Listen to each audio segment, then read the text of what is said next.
Olo e whaafonga mai le tautua masani le nei o le Samoa whaamo le iwa tolu te simalafitu mai le lau mua o Samoa. Lona no whanga tūtutonu I funga lei o le taimi I Samoa nei ua 5 minute e te aile wha. This broadcast is brought to you by our partners, Apia Concrete Products, the foundation of Samoa. Bluebird Lumber and Hardware, building and beyond for you. Federal Pacific Finance, serving Samoa's financial needs.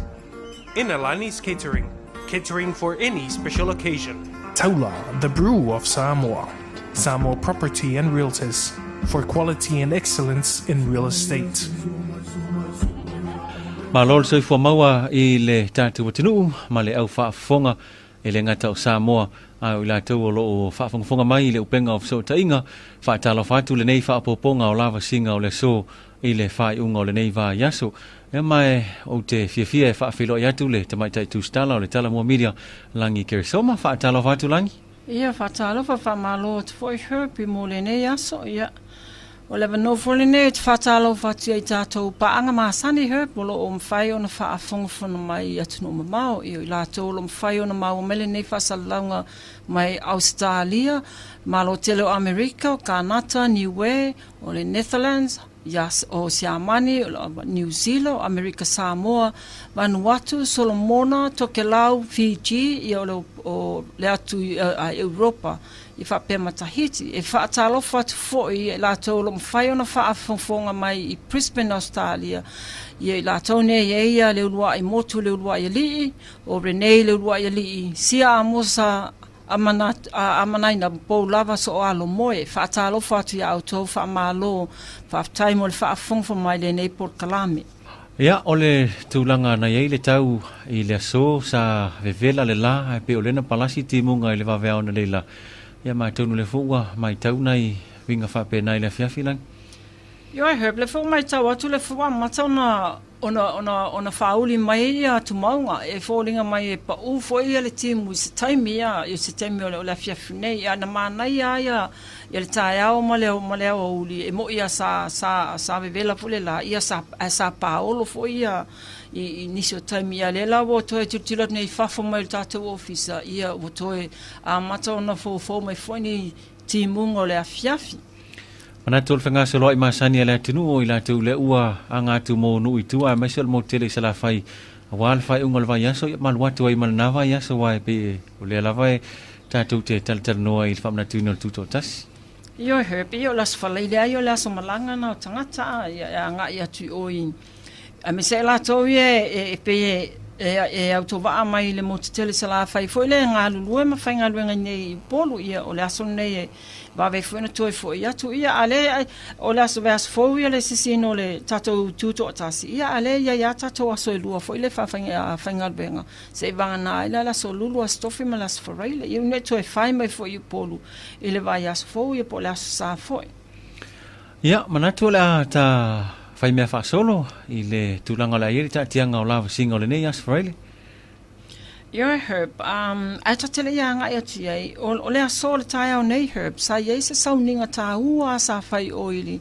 I le tūle ia no ama, ia le awhioanga foi leo lufi, ia mai tau mai foi o se tasi leo o awhioanga foi au tui tala tu o Samoa, ia o le tae au nei, sa fai se sauninga o le toe faa e ina lea, o le fionga I le tui atua, I le fionga le tupua tamasese efi, ina ua silia nei male, o telen tau sanga talu ona whaatea ese male afioanga, I o neila le tae au nei, le sa iele sau ninga le toi whaa e eila na fionga I tutonu le afioanga, ia o tu amanga maasani fo ile o le tu malo, le o iuma I la tau fule sa ia ua puti whaatasi matu fo ile le nei sau ninga ta ua, ai o te loa herpo le se taimel ta Port Kalame, ia ona whaafonga mai fo ile se saunoanga whaafitai la fionga le tu iatua, tali whai tau atua I foi le tūlanga o iai, ia le mata upo o le afioanga o lufi. Ai, I le tā Port Kalame maasani a herpi e le whaataatianga o tā awiwi nei a fiafi ia. O lewa a mata no whanga solo ia le tā amilusanga foi leo le CE7s. Ia le na amata i le anafi le solo fo i le na whaalawi loa le te leo au ia o se tasil na vaenga le ta o le a ta sia ia whapea fo i o le whaamasinonga le tasil nei o vaenga le mwhaina motu o le whaamasinonga ia ona ta ngai meile i le ofisa fo i le o le official malo America le o nei Samoa ia ma le tūlanga o lo iei le lātou lango fo i le tio foni a le whala putonga leo to manga mo e puapua tia leo lo ma le masina fo ia nisi na pe o le ta awivi au tūl na le fiafi nei her Malo, ia manatu ia le whanga solo pēl nei fiafi Whaftai her, o le asole na amata i le tamirisanga le nei o le 6-7 si le malai le Apia Park, ma o lona tolu ne nei o tausanga o whanga solo pēa ma le nganga i fisosoani le atina aina le o le lakapifo i le taitu o fitu tutono Samoa. E valu au mai fafo le au fiai le au mai New Zealand, au se talia ma fiti, whaatasi e ma au e fulu ono mai Samoa nei lava ia her. Na amata na fita alonga le whanau laiti, ma tamaita ai o le aso, na whaanga aso loa i loa au sinia ma o loo ai au malosi e lua mai fiti. Le ana siampini le tausanga na te anei, whapea foi le malisi au kilani na siampini le 7, foi le po le tamisanga taito o fitu ale malisi sa moia February i Apia nei. Ma na mola manoe whatatal noe ma le fionga ia sua Steve Schuster o se tasi o le komiti o loo whamaupupoina le nei tamisanga a Herb. Le la sa el whaataltala noanga le nei ana le la, e mana il tanga ai eile,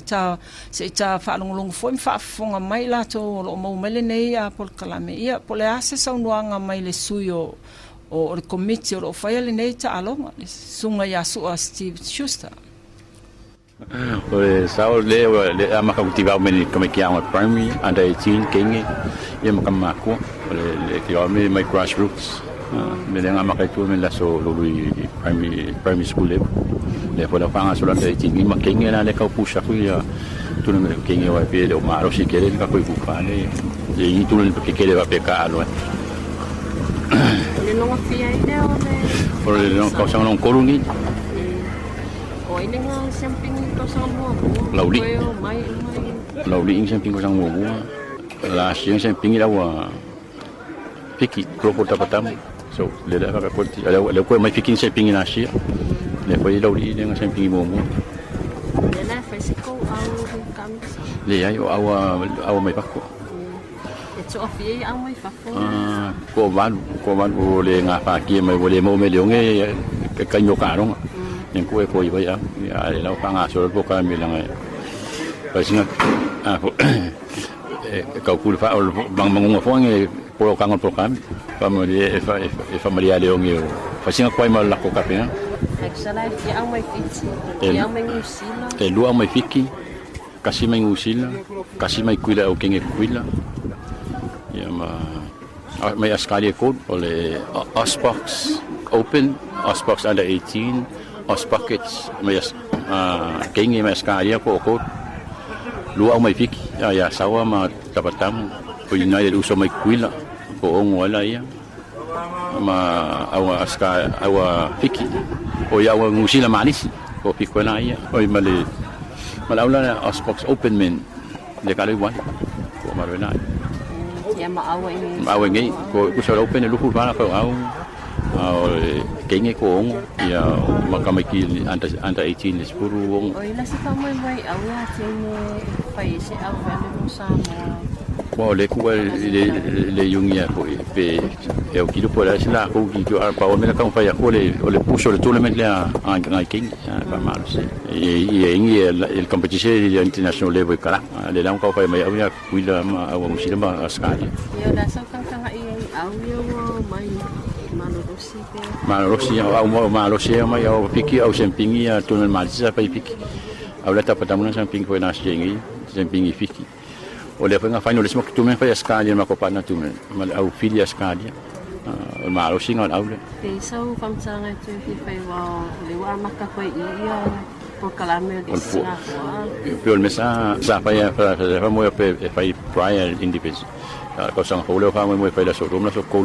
june la so lo suki e o pa ka kia le sang e pa aki ngo mo na be gaming Wala ngai ko tournament se make pai pan ko fiki ma Central Coast Australia ma ko le saka un pai por exemplo tournament se ferwa ya ko ngai ole o singa mau le level competition o manga ola au sempingi la bana e ba ku tournament sia o le Central Coast o Gold Coast fiki au sempingi Pacific o sa kan fa ya be po sempingi ku ngi ave sa Samoa pa ba ku e singa mau competition e le so ave o ba ku le to sangira le o mo le mo au fik ko Samoa e o ka le sima ko partner tournament le pa escala Central Coast de le man 7 represent ya ma ku ngai le tournament Central Coast o ma yo pa nga mo ya mo i fa ko me pe nga me ko au e ka wa sa mo nya mo ka lo ma kala ku le mai ngi ya bawa ole kau set pe ka ma ko le costing aquilo au ya mai pa ko ma pa ku pe ale return por le accommodation apa ma ko accommodation ma le obstacle buang ma ko tu famai ana tai on famai ka final so under 18 under 60 women ma open ma king pa ma ko stay ka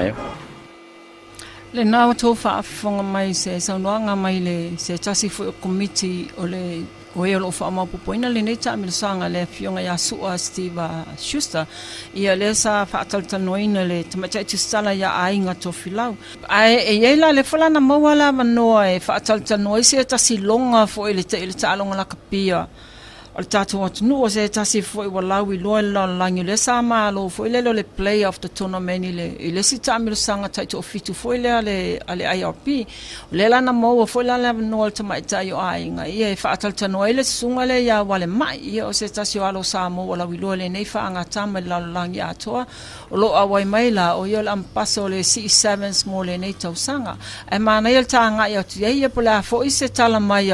ale fo ia lo la wilo la tunu le sunga ya wale mai tawan me foi le nga foi le tuna bele o wa sa fa ko mo le special council vanga le ngole C7 la wala nga ko malanga mai ai o ngole vala udia fa ko mo le vanga le ko mi fa foi awale C7 ia a le aula le kam fa vanga o ke alo ke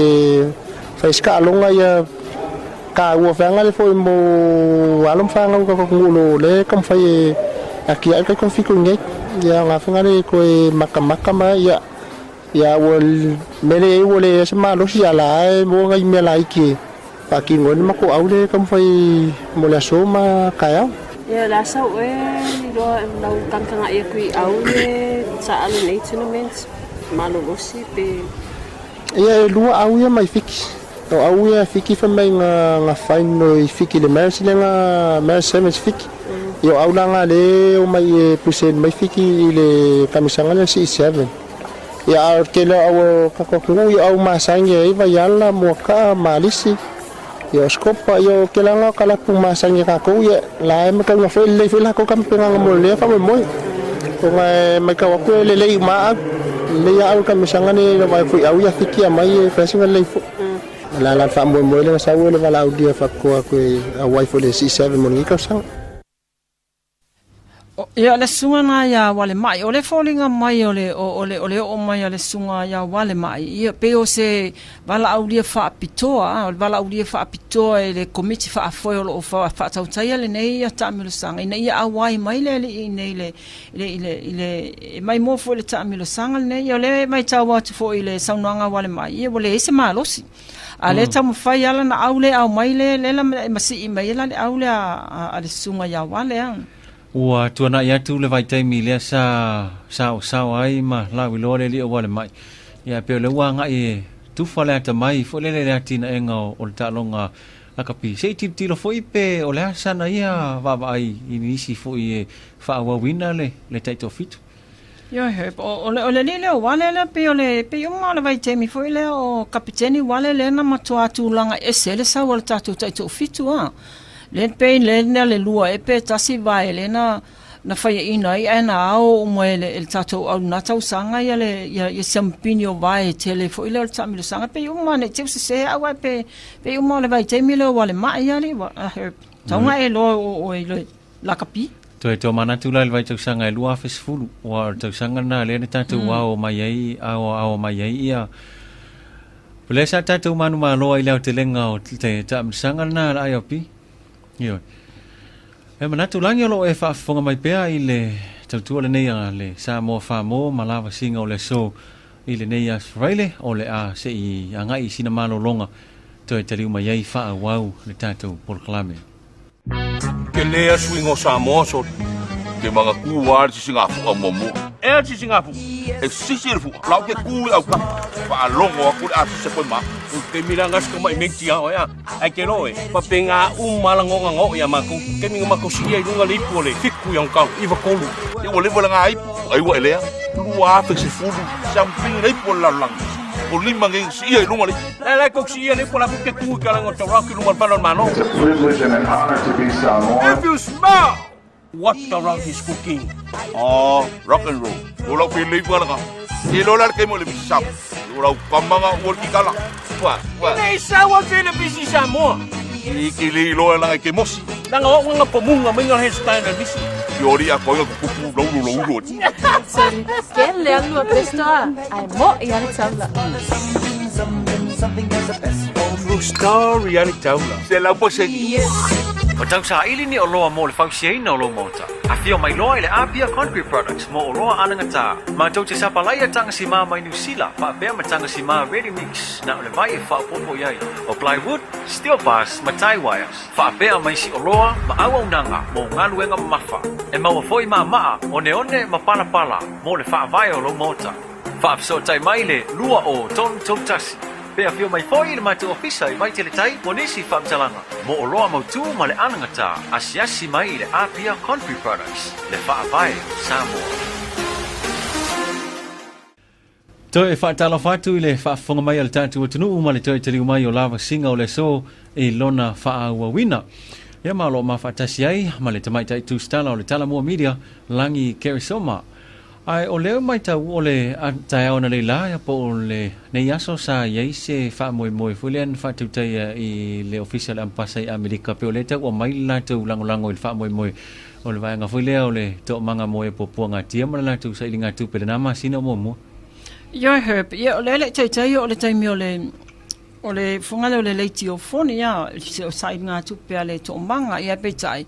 o le sole na fa ese sounding pu o la vai o le official ambassador America sa fa ala wi loila al mai tai o lo fa ulu ye le official i Samoa nei le fionga ya Angelina Wilkinson ia le lango fo ia lona officer i le fa moi fo ile ale to al fa la potonga to manga ia sa awa fo ye tu stala fo ile fa long fo ele o se fa atal tanoanga la sa fa Herb e pe o se ava no fo ile le sa tu mai ese fa alinga po se statement fo ile ale tamaita ile ya Wilkinson e fa tsaula le lato lango la le na wa matu mai ya male lato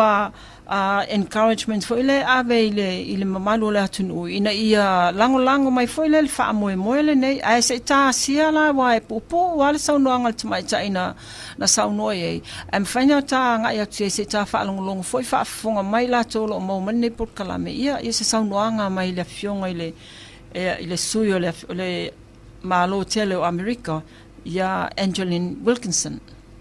Like many other groups and organizations here in Samoa, we received an invitation to the Samoa Victim Support Group Radiothon on June 18th at the STA Fale, and we thought what a fantastic opportunity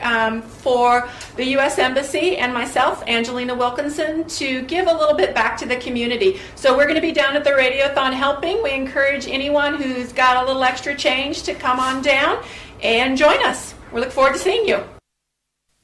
Ia le mātou whaafonga mai, fo le lango ale office o le ambassador malo tele America. Mana ia fo le tu mai o le tau au le fo office ale Herb office nei office fo ia met le tau tātou mo diplomatic office nei. Ia le ele o avea na tūlanga fo ia pena. E tau fie le o fo mai o le lātou lango ma fiso soani fo ia tātou i tātou vaenga ia tutupu tono tātou loto I fale. Io e sa o lele lau sau noanga langi o le whaftai fo ila lea I le sui o le malo Amerika ia malatu ofisa I Samoa on fai ona lango istasil ne o fa moe taua o le fa moe leo mo ila to fule leo lo mapuane ma au mai ai tonu le foi fa la potong Io Herb e taua tele ia le pe le vai aso ele sa fa la uloa ile nei fa moe ia male angol fa moe foi le ia le tele o tele o ngaluenga fai foi le officer po le fa la potonga io tātou tangata ia lo sulu atu ia mai se lava le tele o alam whanau leo au wa autoba at foile utale no fuanga tu mamo la tau I tona I mato ia ele ngatala ile tau singo la tone ia alfa onga noa ole faya wa onga ia matu watu fo ia onga fo ia tu pe awo ile pe au sia ia tau sanga fo ile alwe tu ia au le maintaining fo wa tele fale utale Herb tu sa esele fale fo ile mo nai tai fo ile na afia I fa afita oli fo ia feuswa inga fa sol tu la fono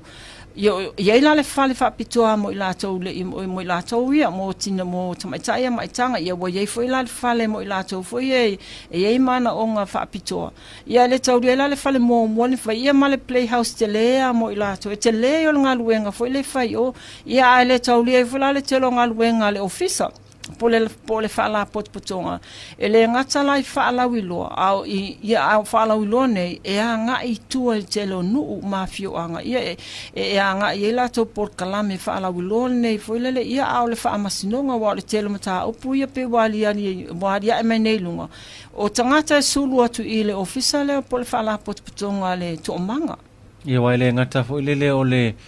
ia yo ngaluenga fsosani mo ila tau o afia isauanga au le foi fa wa la tau polo fa tau tai ala tau o nga foi le pule le o le ita mo le tu pauta ma fa pena foi la ma le tu pautina o le foi la va lu ma fsosani fa sinonga la tau io lo pokalamena pe le anchor management alen eta wa vaila le tele o le nga le na motoa ma tile tai foi le la tau fa unga le na fai io motoa to otulia ia isi ia isi tama a ta utino voile la to I yo la to a inga po la tai to lua o ta utino voile o la ia swinga po lo misile me ia talo sia al por kalame ia o le matua nga por kalame le la mo o mieli se le ni ali li Herb le la ma fuaila ia le apa voile o le to manga e fai sa I nga tu pe lungo o le tio ma ele ngata voila le official le o le mpasa Amerika Samoa ai fa pe isi office ia o le vai asolens fa taltanoa ia le president o le tomanga na ia ta uai o le matua tele lava o nisi o fa la potonga company o office fo ia mai fafo o lawa ofo atu maua tu inatu la tau soswani tau tupe alele amata ia le mei o le tio masalo ai o tilo o office nei o malo mai fafo le o il tatu watinu ile ngaluenga leo lo fatino nei le te manga mo e poponga tio se ngaluenga o nga mo tangata Samoa ma tonu ia o se la tu sao le fo ile mo le tatu o tenu io Herb atonu le na io ia ai o stasila na fa mo le sa ia le nei aso la tu ma Lavasiga o le so e tau tu fa wa le Samoa fa mo o lo tu sao atu na fa sa longa mai Samoa nei ona mai ai le na vaenga ta fa sa vali mai ni si mata pusa tang fiel fam sinonga lang Paptai Herb o le fama sinonga Herb ia o le tasil nei ofisa e le malolo o le so le fato atu la ye la ua nei mata pule sa tu la ye ni li talavo se to alua o le mata opune sa fiese li mai fiti o se tangata onga mai fiti o loa onga ni la onga foile o le Australian Pacific Technical College po le APTC le la na matua o te lona matua lai ala wali e whainga I saunoanga foia na tu mai la fionga le whamasinosili la fionga ia pātu tia wa sue a whalifatu sa polu le teimi na wha na tu ina mai whaasalango I la ua nei o le mata opune nei Herb na afia I talavo wala wali nei o le alilo Ashley Wilson is fulfitu tausanga mai I taufusi I male alio Barry Murphy is fulu walu tausanga mai vai base o le morianga le na mori ai la ua o le whaia leo ni manu atinga manu atunga foi le I le fitil nei e ali mai la I saunoanga le whamasinonga e matua matu ia le soli tulafono pe a fue manua nei na mo le fitil nei to su fitu tausanga e fa pela o le aso masino February ia aina ta fa ile fitil nei maniana wo il far kalap fole RSA ia sa ye foi la ma la wali ia to lua ia o le saunga lai fa fo o Ashley o yo le fitil le sa fa fo ia sa we ula sit pa fa fo se tulo ai fitau ela ma Ashley ia fai elo ina ia le taunga uputu ia elo Ashley ia le mata o le fiti toi fo le fiti tonu ai no wa mai ala ta faunga la fiafilia ia na maua ilo Ashley ma Perry manisi o lawo ia le tama fiti ne mo sa vali mai o mai faatali ia le ta vale o inala le na matua ta o fiofia ia ai fasin fa mo ala le fiti ne la wali nei o le wali nei langi Samoa le ua maulia nei o e a onga i le onga le APTC. Le ai Herb, e le masa solto o lua le e a onga o Ashley na ngata lana ona i le ia 9 a o Barry ia na ngata i le ia 10 a ele o le taimi nei o le folofolo mai luna fo le whamasinonga tele ama no na tu ula wali nei o le tausanga le utua na ia ma le tausanga tutua na mo lia mai fo ini mo lianga fa pene ele ngata fo ile o le robbery ya mo lia mai le robbery fo ile o le pe o le fai o se ngao inga vele fa nga ile ma losi ya o le talepe fale le simena mo lia ai o le fa o lima le simena mo lia ai a sa tu ava no ia le fa masinonga ona la o le la iti fo ile la wali vai la iti tele tau sanga la wali ia fa no fo baba ai ma me mo fa pena a le masina la tau sanga le tu na ile masino mati na tu la ia la ya Perry ia ma loka i lola na il filto se le fa masina le tulanga le o le robbery po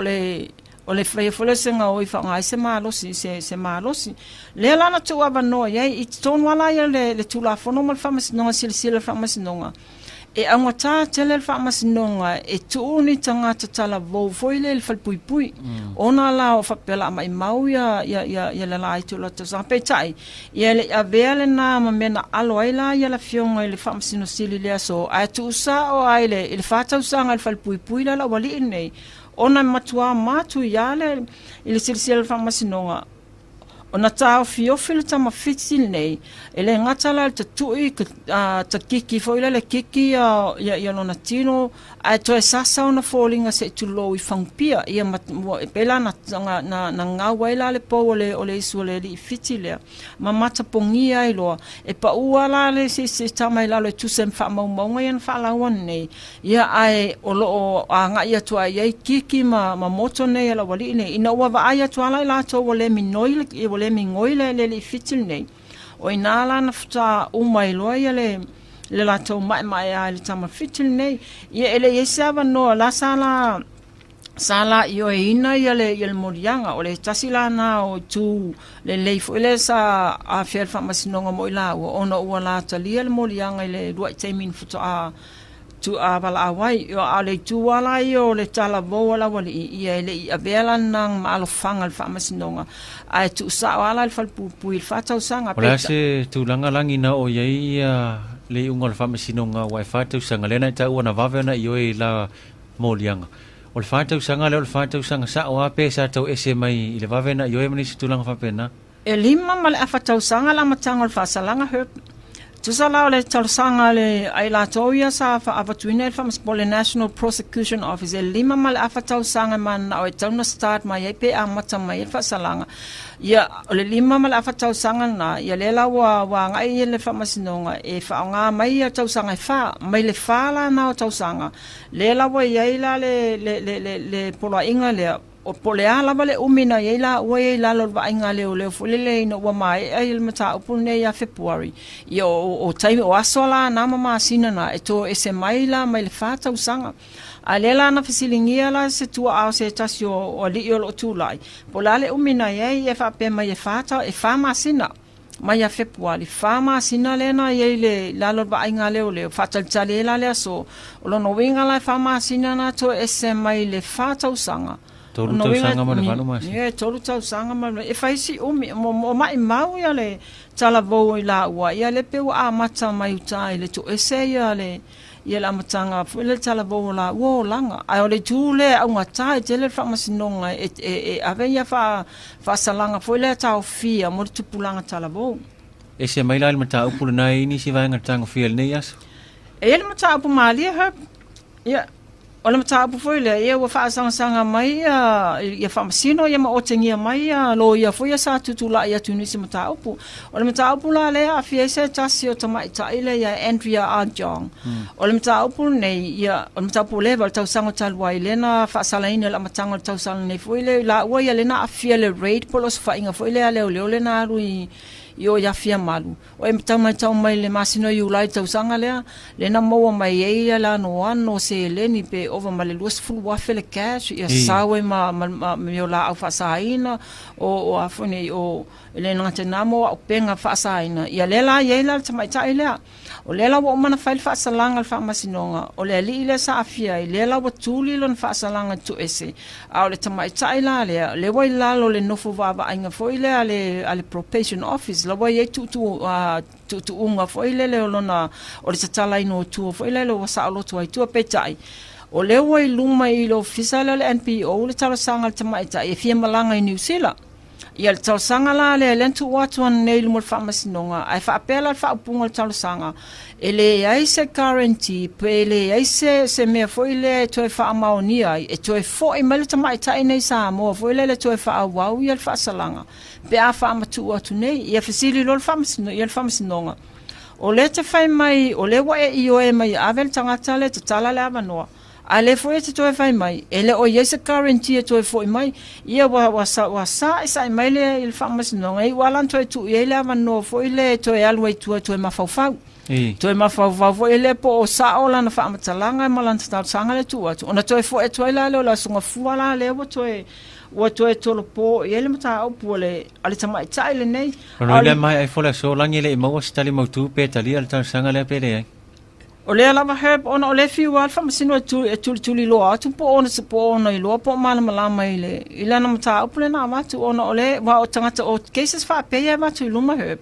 e batu na kaipela o le case lenga alu fa tanga fa masino le ile na alu i America e faianga medical checks na alu watu ale lo ia fa pe ia le la pe le lua fe fo ile for bond e to fo i mai ai sign ye la pentanga ta to lua ia alu lo tatala lo le alu ia lo winga ale to fo i mai ele ngatala ne e ona totongi le lua fe le po le tofu o se si ola wali ia sa sainia ia le bond le e su ia le fal pui o toinga mela fa pena o ia inga na fa ia tono fra masinonga peta e al watu la le na watu ne le na fa ia le mta opon nei na le tongi atu o le talasanga ato al watu ele aisa foi nei le se guarantee ale mani me foi le fa mau a me to foi mai le ia tamai tai le ia tu ma wala ngi le ase ma fuanga o fia malanga ile tamai tai New Zealand faftai herb o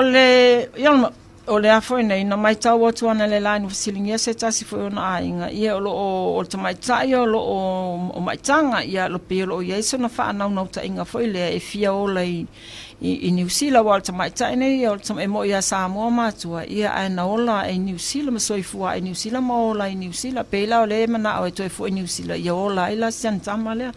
ia pe tai fa fanga tal tu langa ona o le o mana fai al fai un al fa masinonga o manga sentence ia te tau fulana mul tai ai a tato tali ia la so fu pola se fai un al fa masinonga ia be le matau Paula ia mata po mal famas nonga lan. E tala mata o pole tai moto mata po famas nonga pe pau ia mata o pole sam fai na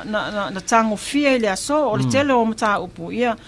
e fai ama to tu e pela mata o pula le a fionga foi le minsta le sa fa pe tau amata le aso fionga le minsta o lo tanga leo ia le la o ma wane la le tu le masino yulai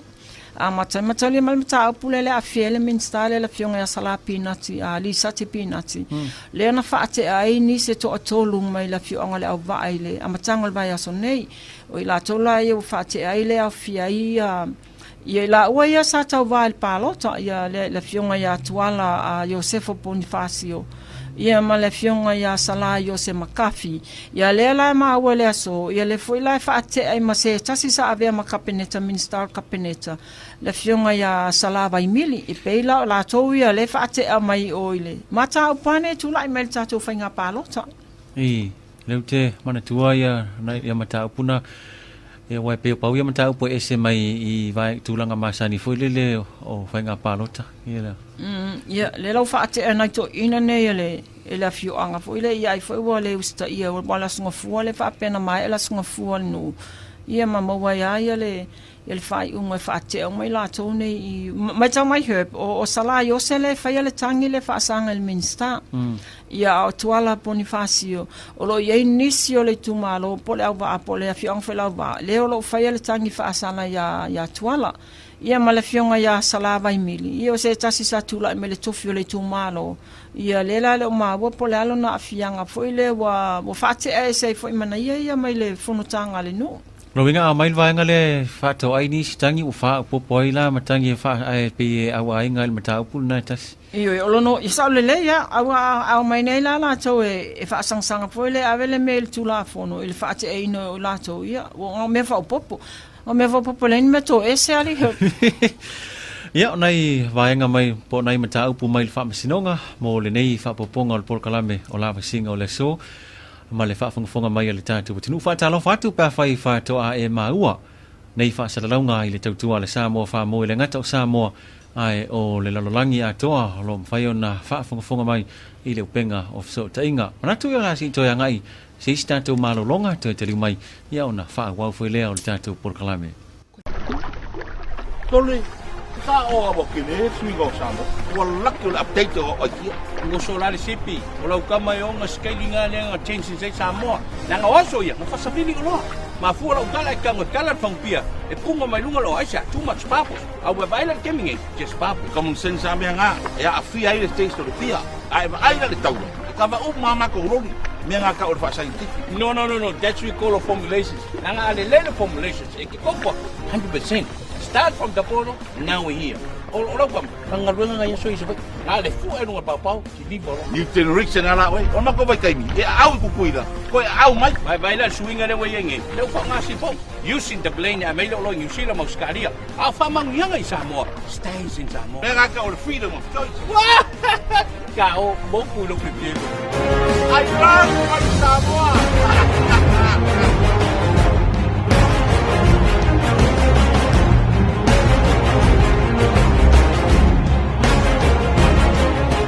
Searching for peace and quiet in the heart of town? Escape with me to the Vineyard Christian Bookstore Cafe. Bask with me in the ever-present glory of our Lord from our range of Christian books and cool down to a variety of divine Christian music. Sip on one of the best available gourmet coffee in town or quench your thirst from our assortment of available beverages. Satisfy that hunger with our selection of savories and be sure to amaze your taste buds with our homemade cakes. My favorite part? Christ, coffee, food, fellowship, ministry, music. The Vineyard Christian Bookstore Cafe. Ministering since May 2015. Open from Monday to Saturday, 8 a.m. to 8 p.m. at the corner of Chandra House, Matafili. For more information, contact 760-8875.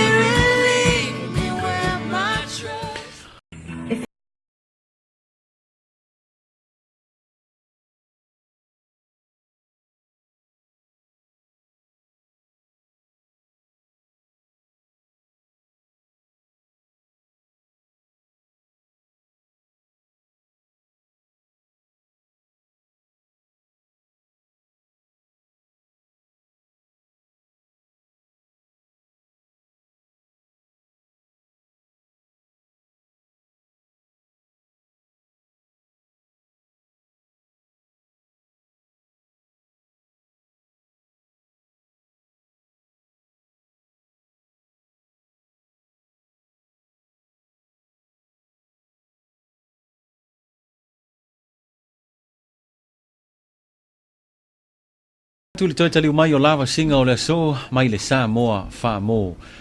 Mai tau atu langi o le po ana po le sa whaatau tai eil tau whontanga masani fui leo le au whaasalalau ma le au tūstala. Ia Herb, ana whaua e tongi me o le mātou whono, o tātou uma, o le tātou whono.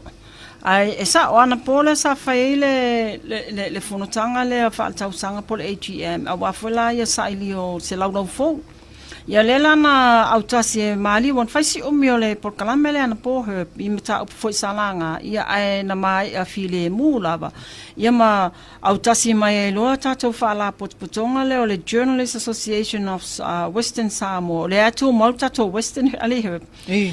le tato lau fola le wo ia le la wo tula I mai ia la fia le tofa ia a pulu lance polu e a vea ma president fo le fa la potpotonga ia o tula I mai la fionga ia tofilau merita huge e a vea ma failau tusi ia a le tamaita ia Verona Paka o le TV tolu ia le wa vea ma te utupe a iaila isi a tūlanga fo ia mo sui taitai le lau tula I mai ia le lilo Rudy Bartley e a vea ma sui presidente o Rudy o le WT Media ia ma le tamaita leo asenati taunga solo o le newspaper malo savali ua vea ma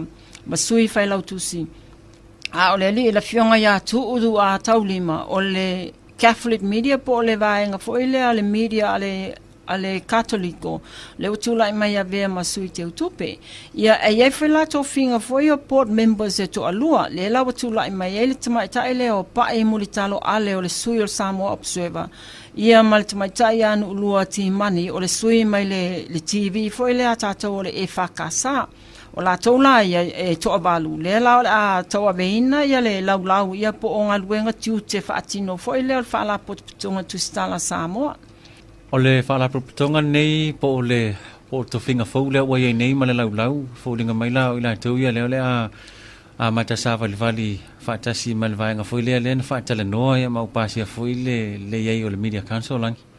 Io o la tola nei tu sole o le committee nei le tau le Jaws Executive Committee o la tone ye le malo sianga me o la tone ye le malo sianga fo ile e fili mai nisi fo ile pe ye mata upu fo ye to aya tu fa sea mai ye pen fa tionga fa sanga fo tu stala o la tola nei le la fili mai le committee la le tau le media council ma mai tau mai her o le masino yu la le tau sango tuana ile na pasi ele tu la fono fo ile ia mainga venga ia matato ne tu stala mal au fa sala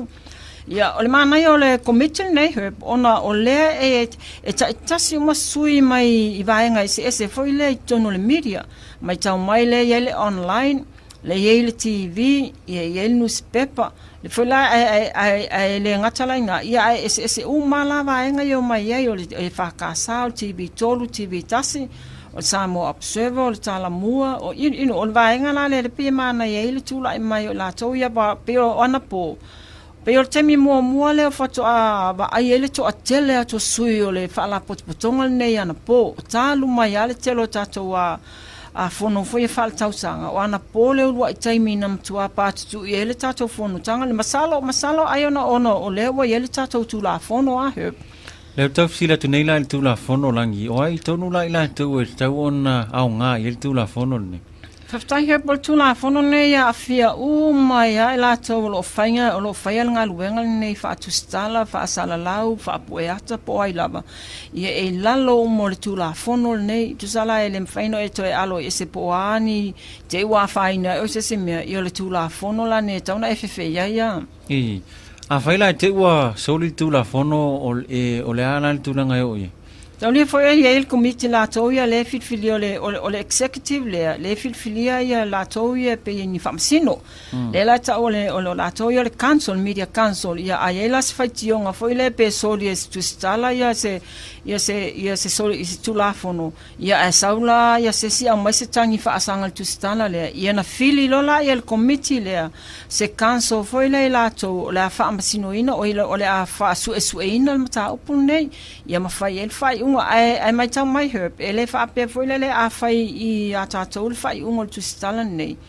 ona mutaile pe fa pe o le lava ele no tanga ta foi le alwa ave se mata opule tu la fono I taile fa masinonga pe a fai ele fa malie ina foi le se fai e vatu nei le council e to ia se malo si o le media council le e ta pui el tu stala pe fa o fa masinonga lang ele ai la Herb Wai oloi ol famasinonga I ol famasinonga mataolia wa tato ia e tatawala ole mana ia fole tu la fono nei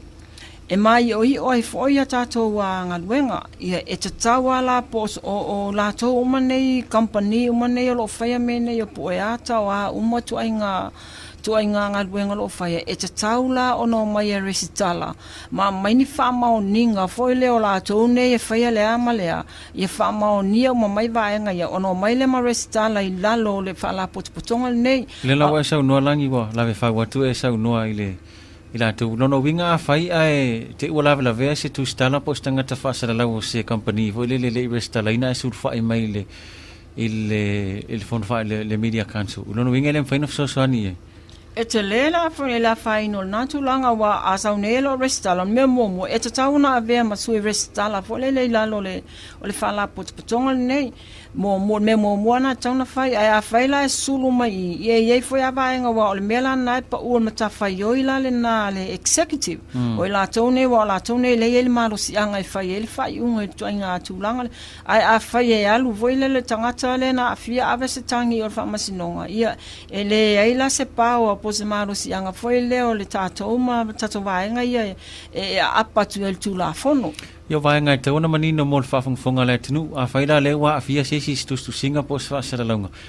e pule lava tangata ia pe alu sa alfa masinonga pe te una uia mo mai ale o le faitalia na Herbert tangata paula me fulele o le fa la Alofa pe o le ia saula ia wa ia me fa pena o tupu tele o nisi foi o faitio atu e vatu tu si foi na vatu le lau foi le pole Chargé executive ma faitio atu ia paule me sa fai foi le lau o tu ana foi ia na le fautu ai tu stala me fa pena foi vai le se malo si anga foi lo tato o fe me fa pene ai e alu uma lava la lo foi le tu la fono le crime ordinance o ingala e a fia tele tato ia na wala tangata ia avela na tangi fa asanga ia o ile il fa masinonga tai ai pe tai o le tula fono le newa iai e malo se le tula fono foi le motato e ro iai se te foi le fapea e le pui al tula fono tato ia ai o lo iai foi le avanoa o no tula fono nei le pena fai se tulanga fa vavi foi le o lo iai te le avanoa e toi fai any swinga foi e vai al tula fono ina ia fai foi no pui mai tato le tato lava tula fono E o lal mano se tu la fono le I tala foi le el watu Samoa alu le anga ia tunu I mau to sa wele Samoa te le malo si angol tu la fono ne he mena le alenga mana o miele restala I awa a fa pela e pe yo mos fatata inga a fa pe o le fa sa lo te freelance fo le te avena se tala fo ile o in se le tio New Zealand ai le moni te le la fianga ma tua te le la fianga le ngata o ia o le au fa sa la fo ile a fiele mai tau mai fo ile le tulanga le na tupu mai te mai tai fo ile se tasi o te mai te stalo TV tasi le na sau fa ya tu le tala ne ya va tu New Zealand te stele a se fa fita o lintula mai ai o mela le na tupu le na fai tio to ilo nei Samoa ia le sa fai ale ilo longa foi le e committee foi fa pene pe o committee le tato ia le tula fono foi le fa tu stala New Zealand le na sala le mai tai o te mantum ele ala se senga mal tato tula fono le wo ia nei le vai ma vai le te mai tai fu le pa oi e masalo pe te wa si mai fu Singapore pe o tu sala ta o le ta te lo ta mai te ale tu le por calamela ia na po o pe yo le mana ia na o no le o tula e mai foi le wa yai uma sui wa to tele sui ese foi e mai I tato media organization le ia nei media outlets was way to tonu le katato committee nei ia ale le foi lo tula e mai le foi io se tasi foi sa avea ma presidente mo se tasi to ulta ia foi le o la to ia sa fa ba ina ile asosine tu stale Samoa ia ma sa avea foi ma presidente o fala putonga foi le tu stale al Pacifica o le Pacific Island News Association ia le la to e tula e mai la pe o fetau le ia le to e foi mai o apulu tono le te ina ia le fala potonga ia male a matalia lo tato tula fono ni se la to sa ia il tau amatam tanga nei fala potonga fa fela la vanga foi le au mai la to singa foi le mai mtanga luenga malo mo vanga fa pena to e fai tato ia tato tala foi le e se vanga tula fono le afia toi mai la to ni Yo her po la tona le ta o tatou associate members. Ia ta pela wa to telo la tona sa ve ma sanga lu o mai tonu fole le tatou fa la pot tonga fa tu stala. Ia pe ta ia le was e atu le si tu foile ma lo le la pe ave la toma public relations officers. Ia le la o mai la e ma fai na member tatou associate ve la toma masui a wai fo ia o le tatou fa la pot tonga ia ia vaenga fo ile pe ele o yele la ya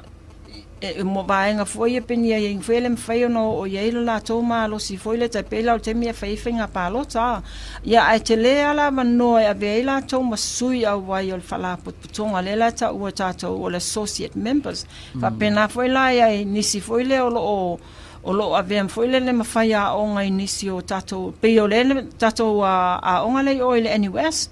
e o la toma na fai tele la mano ave masui ia avela masui foi mo associate members